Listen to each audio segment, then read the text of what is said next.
Mummy ఒక మంచి మాట చెప్పు కానీ. చెప్పానా? సీక్రెట్ మంచి మాట.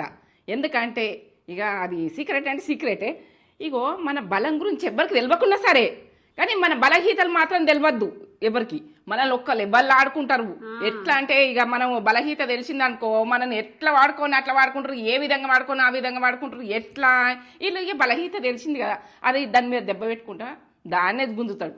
ఎందుకంటే ఎప్పుడు ఒక గుర్తు పెట్టుకోండి, బలహీత అన్నది ఎవరికి తెలియనియకుర్రి. బలం తెలిసినా సరే తెలియని, బలం తెలిస్తే ఏం పరపడ్డది ఏం లేదు, బలహీత మాత్రం తెలియనియకుర్రి. ఖచ్చితంగా ఉండరు. ఇది ఈ మాట మీరుకెళ్ళైతే ఇక అమ్మలాగా చెప్తున్నా, అక్కలాగా చెప్తున్నా, ప్రతి బిడ్డకి చెప్తున్నా. ఏంటంటే మన బలహీత తెలిసినట్టుగా మనం లెవెల్లో వాడుకుంటారు ఎప్పుడు కూడక. ఏంటంటే మనకు పని చేసిందైనా, బిజినెస్లైనా, ఏదంతా అయినా కానీ వీక్ అయిపోతారు మన బలహీత తెలిసి. ఇలా గింతే అని కానీ ఎప్పుడు కూడక మన బలహీత అన్నది తెలియకుండా సీక్రెట్ బతుకుండ్రి.